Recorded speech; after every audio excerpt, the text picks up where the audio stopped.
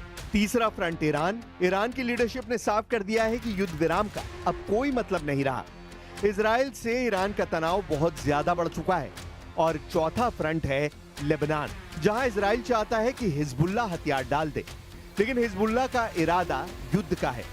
वो जानता है कि दक्षिण लेबनान में इजराइल का ग्राउंड ऑपरेशन फेल साबित हुआ है और नईम कासिम ने लेबनान की सरकार को अल्टीमेटम जारी कर दिया है।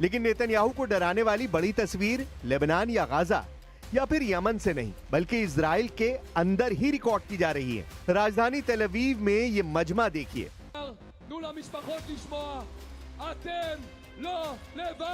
ये भीड़ देखिए। इस भीड़ के बीच नेतन्याहू को लेकर गुस्सा समझिए, क्योंकि इजराइल के अंदर अब गाजा प्लान को ऐसी टक्कर दी जा रही है जिसके सामने ईरान और अरब देशों का विरोध भी हल्का नजर आ रहा है।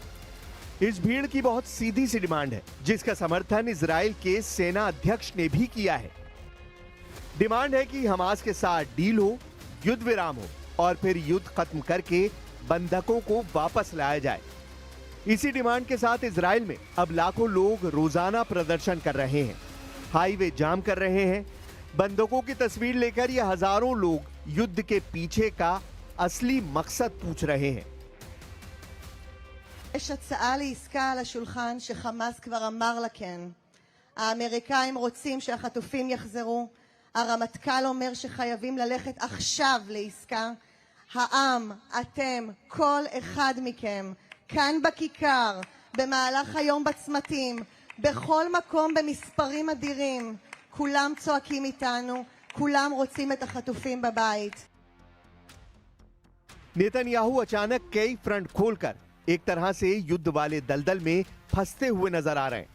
मुमकिन है ये बात वो जानते हैं, लेकिन पश्चिम एशिया में तेजी से बदल रहे हालात बता रहे हैं कि नेतन्याहू एक ऐसे डेंजर जोन में जा रहे हैं जहां से निकलना इजराइल के लिए आसान नहीं होगा। ये युद्ध वाला दलदल 700 दिन का हो चुका है और इसमें नेतन्याहू उतरे जरूर, लेकिन बाहर निकलने की बजाय वो और अंदर धंसते जा रहे हैं।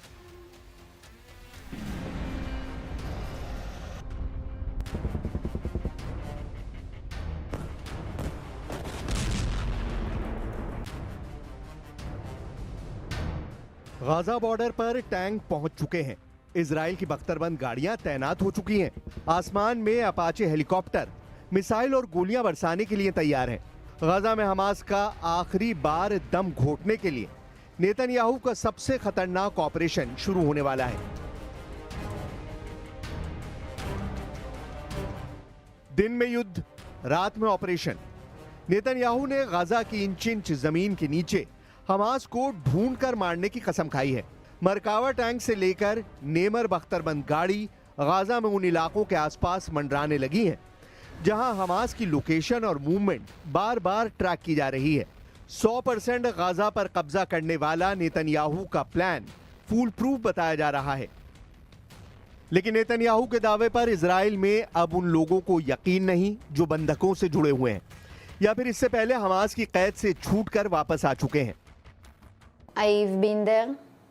I know what they thinking now, what they feeling now, the fear for your life. Every single moment you go to sleep and you don't know if you wake up. Israel की सरकार और Israel की सेना के टकराव के बीच ये तस्वीरें भी हैं जो नेतन्याहू को परेशान कर रही हैं। इजराइल में लोगों ने हाईवे बंद करके प्रदर्शन शुरू कर दिया है। अब रोजाना इजराइल में किसी न किसी हिस्से में पब्लिक का ऐसा गुस्सा देखने को मिल सकता है। ये लोग चाहते हैं कि नेतन्याहू युद्ध न करें बल्कि उन 22 बंधकों को बचाने के लिए हमास से डील करें जो अब भी गाजा में बंधक बनाकर रखे गए हैं।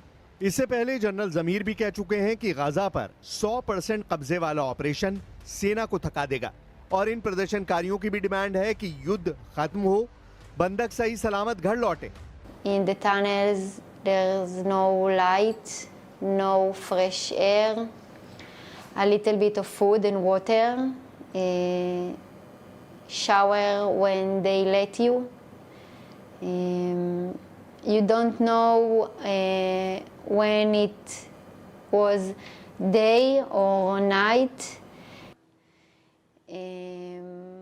זה קורע את הלב. In captivity it's not allowed to cry or to be weak. They tell you don't cry.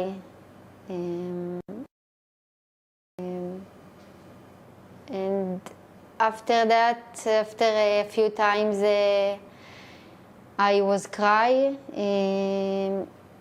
I was realized I need to cry without sound.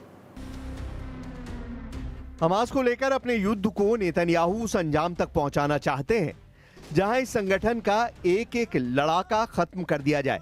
लेकिन टैंक ऑपरेशन के साथ साथ हजारों टन की बमबारी के बावजूद नेतन्याहू इसमें कामयाब नहीं हुए हैं।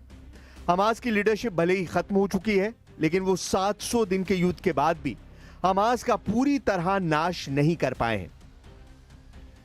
लेकिन नेतन्याहू ने अब एक साथ कई फ्रंट पर लड़ने का फैसला कर लिया है और इसे ही इजराइल के सामने 4 बड़े फ्रंट वाला युद्ध कहा जा रहा है। इसमें गाजा फ्रंट भी है, ईरान का फ्रंट भी है, लेबनान में हिजबुल्लाह से नए युद्ध का खतरा भी है और यमन के साथ लॉन्ग रेंज वाली लड़ाई भी बड़ी चुनौती बनकर उभर रही है। गाजा पर 100% कब्जा नेतन्याहू के लिए बड़ा ख्वाब है, लेकिन ईरान की लीडरशिप की तरफ से आ रहा चैलेंज भी नेतन्याहू को जून की जंग याद दिला देता है।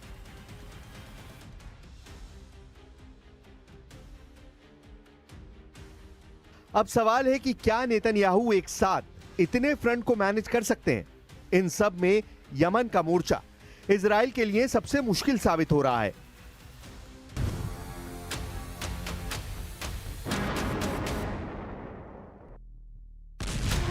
अगस्त के आखिर में इजराइल ने यमन में ऐसा हमला किया था।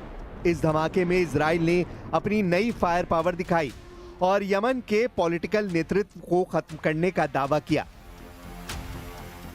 क्योंकि इजराइल के हमले में यमन के प्रधानमंत्री की भी मौत हो गई।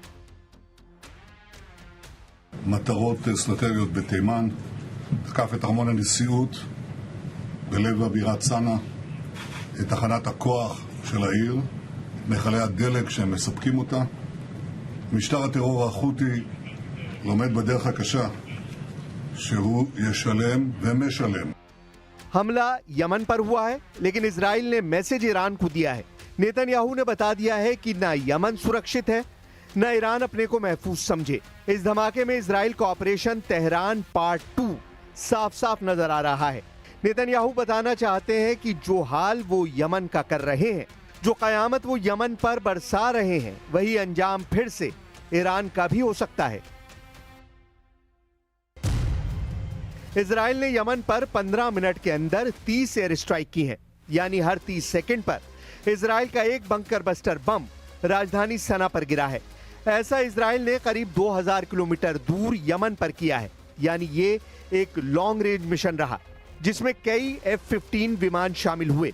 सवाल है कि क्या यमन के बाद इजराइल अब ईरान पर सबसे बड़ा हमला करने की तैयारी कर